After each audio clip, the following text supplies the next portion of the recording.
unaishi maisha ya dhambi, maisha yako lazima atakuwa mafupi tu. Utaishi duniani kwa mateso. Utakuta ni kijana wa miaka 23, lakini ukimwangalia ni kama kijana wa miaka 40. Amekondeana, amepiga vibuyu vya kutosha. Huku ni bangi, huku ni sigara, huku ni wanawake, na wanawake wenyewe ni wa kununua. Mwanamke alishatembea na wanaume zaidi ya milioni 2, hawakumbuki. Na wewe unadumbukia pale, unachukua na mikosi yote, kwa sababu nguvu ya kushinda tamaa hauna. Mke wako hujalizika naye, na akatoka mwanamke ulikaoa kakiwa kalembo, lakini sasa hivi umeona kamechoka, kwa sababu ulivyo kachosha ukaanza kumuona jirani yako ni mlembo. Utakufa usipotubu, utakufa usipogeuka. Bwana Yesu asifiwe. Bwana Yesu asifiwe. Watu wa Nyanembe, nisikie makofi na mazuri kama mnanielewa. Nataka nikwambie usalama ni kuwa na Yesu. Ukiwa na Yesu, ukala ka ugali na mchicha, unashukuru Mungu. Amani inakuwepo katika jina la Yesu. Hata ukila kadagana ka ugali kanashuka, kwa sababu ni kaamani, kuliko ukajaza vitu kwenye firiji lakini una magonjwa. Hata hapo ulipo na magonjwa, mwili wako umejaa magonjwa kama mweka hazina.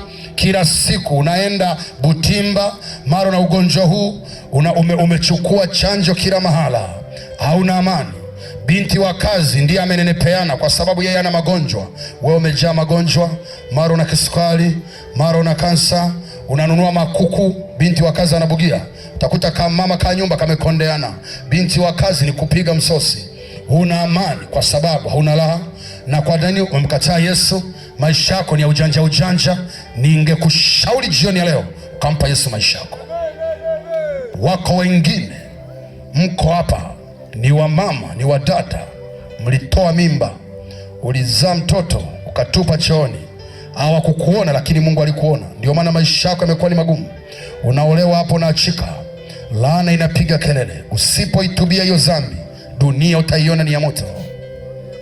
Wako watu wengine ulimzalisha binti ukamtelekeza, ukaja hapa mjini kutafuta maisha. Maisha yamekuwa ya moto. Kumbuka huyo mtoto wako uliyemtupa huko kijijini, huko Tabora, wewe mwenyewe ni shahidi.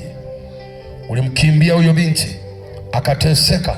Wako wa baba wengine, unazaa mtoto unamficha mke wako, hata mke wako ajui kama una mtoto wa nje.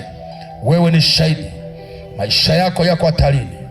Ningekushauri jioni ya leo kumkabidhi maisha yako Yesu ili uwe salama, jina lako liandikwe mbinguni, utembee duniani kwa amani. Hii ni habari njema iletayo wokovu kwa watu wote. Dunia inatakiwa imwelekee Mungu.